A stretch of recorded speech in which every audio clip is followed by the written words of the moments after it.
Hello friends and my dear students, welcome to the channel pharmacy classes by doctor K Sahu. आज की studio lecture में हम discuss करने वाले हैं कंट्रोल ग्रुप के बारे में।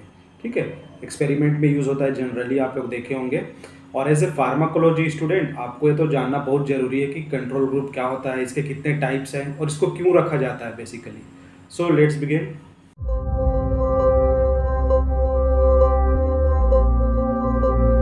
तो पहले हम समझ लेते हैं कंट्रोल ग्रुप होता क्या है, क्यों इसको रखा जाता है।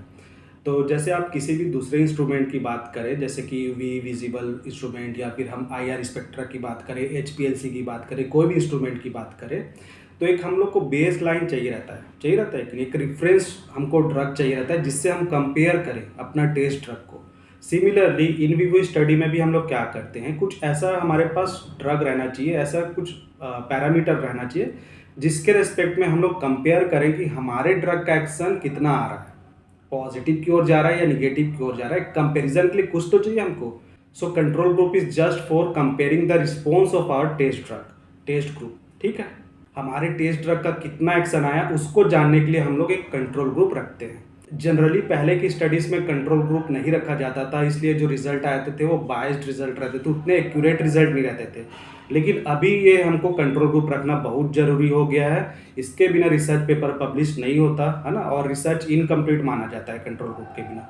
तो अब हम देख लेते हैं इसके टाइप्स कितने होते हैं कंट्रोल ग्रुप के।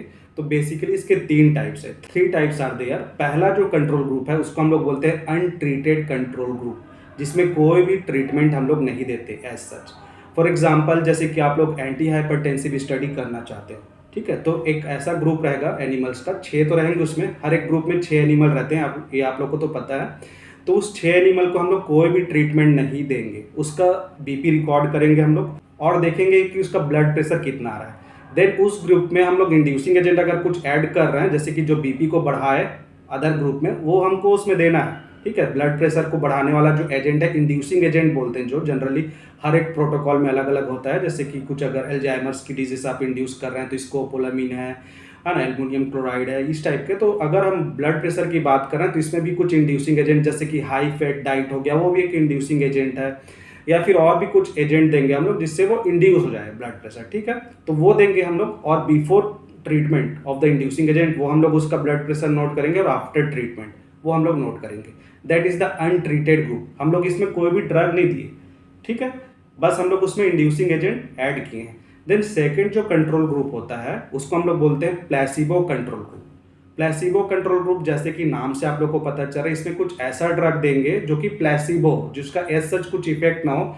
लेकिन इसको रखना क्यों जरूरी है, क्योंकि हमको अगर सॉल्वेंट जिसपे हम लोग ड्रग को सॉल्युबल कर रहे हैं, ठीक है, उसको अगर देखना चाहते हैं कि सॉल्वेंट का तो कुछ एक्शन नहीं हो, जैसे अगर नॉर्मल सेलाइन हो, फॉस्फेट बफर सेलाइन हो, या फिर जिसमें भी DMSO में आप डिजोल्व कर रहे हैं, इथेनॉल में, जिसमें भी आप डिजोल्व कर रहे हैं ड्रग को, उसको हमको देना पड़ता है एनिमल्स को। इसको हम लोग बोलते हैं प्लेसिबो कंट्रोल ग्रुप, या इसी को हम लोग निगेटिव कंट्रोल ग्रुप भी बोलते हैं। ठीक है, इसमें एज सच कोई ड्रग तो नहीं दिए हम लोग, लेकिन प्लेसिबो इफेक्ट को जानने के लिए, सॉल्वेंट का कुछ इफेक्ट है कि नहीं, उसके लिए हम लोग इसको ग्रुप को रखे हैं।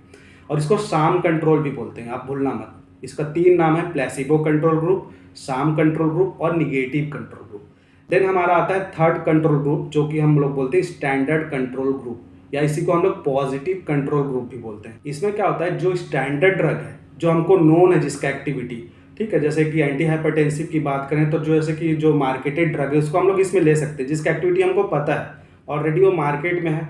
तो हमको कंपेयर करने के लिए, हमारा जो टेस्ट ड्रग है उसको कंपेयर करने के लिए कि स्टैंडर्ड ग्रुप भी हमको चाहिए कि नहीं, जिससे हम कंपेयर करें कि हमारा इफेक्ट कितना है हमारे ड्रग का। That is called treated control group, और स्टैंडर्ड कंट्रोल ग्रुप, और पॉजिटिव कंट्रोल ग्रुप। इसका भी 3 नाम है, ठीक है, treated control group, standard control group, या फिर पॉजिटिव कंट्रोल ग्रुप। पहले जो 2 कंट्रोल ग्रुप का बात किया वो अनट्रीटेड था, कुछ ट्रीटमेंट नहीं था, है ना। सेकेंड वाले में तो प्लेसिबो दिए, तो वो भी एज सच अनट्रीटेड ही था, है ना। लेकिन ये थर्ड जो कंट्रोल ग्रुप है वो स्टैंडर्ड ग्रुप है, जिसमें हम लोग स्टैंडर्ड ड्रग चलाएंगे।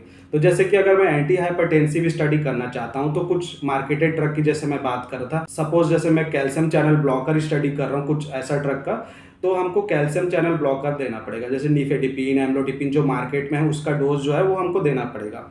अगर एस इनहिबिटर्स मेरा जो ड्रग है जिसपे मैं टेस्ट करने वाला हूँ, टेस्ट ड्रग, उसका इफेक्ट हमको जानना है, एज इनहिबिटर्स कर रहे हैं कि नहीं वो, है ना, एंजियोटेंसिन कन्वर्टिंग एंजाइम को इनहिबिट कर रहा है कि नहीं।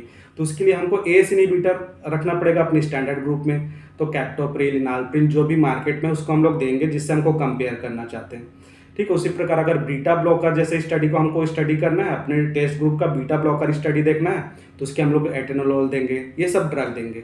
सो this is the third group which is standard, इसका बहुत महत्व है। अब ये तीनों ग्रुप तो हो गए कंट्रोल ग्रुप। इसके बाद जो चौथा ग्रुप है हमारा वो है टेस्ट ग्रुप। इसमें हम कुछ नोवेल ट्रीटमेंट देना चाहते हैं, जैसे कि कोई प्लांट एक्सट्रैक्ट की बात करें या फिर कुछ हम सिंथेटिक ड्रग ले, या दो ड्रग हैं ऑलरेडी मार्केट में उसको कंबाइन करके दे, वो भी एक हमारे लिए नोवेल है ना, जिसका हम लोग पहले से इफेक्ट नहीं जानते थे कि सिनर्जिस्टिक इफेक्ट हो सकता है कि एंटागोनिस्टिक इफेक्ट हो सकता है, तो उस पर भी रिसर्च होता है। So this is the test group. अब ये जो टेस्ट ग्रुप का जो रिस्पॉन्स आएगा वो इन तीनों ग्रुप से कंपेयर होगा। पहले वाले ग्रुप से भी होगा जो अनट्रीटेड था, देन प्लेसिबो कंट्रोल ग्रुप से भी इसका रिस्पॉन्स को हम कंपेयर करेंगे, और स्टैंडर्ड ग्रुप से भी कंपेयर करेंगे जो कि पॉजिटिव कंट्रोल है। ठीक है, आप लोग सुने होंगे सिग्निफिकेंट डिफरेंस आया इसका जो रिस्पॉन्स आया, या नॉन सिग्निफिकेंट था। ये क्यों होता है? क्योंकि कंपेयर किए हम लोग, हमारा जो टेस्ट ड्रग का जो रिस्पॉन्स था उसको इन तीनों से कंपेयर किए, तो जनरली सिग्निफिकेंट डिफरेंस आना चाहिए, तभी जाके हमारा टेस्ट ड्रग का कुछ महत्व है, उसका कुछ एक्शन आया, हम लोग बोल सकते हैं। नॉन सिग्निफिकेंट डिफरेंस आया मतलब जो कंट्रोल ग्रुप दे रहा था उसी प्रकार का टेस्ट ड्रग भी दे रहा है अपना एक्शन, तो उसको हम लोग बोलेंगे नॉन सिग्निफिकेंट डिफरेंस था। तो that is not a good in our research, that ज़्यादा इसमें एक्शन नहीं था, प्रोफाउंड एक्शन नहीं था, इसको फिर हम लोग वहाँ पर रोक देते हैं। ठीक है, तो आई होप आप लोग को अब क्लियर हो गया होगा कंट्रोल ग्रुप क्या होता है।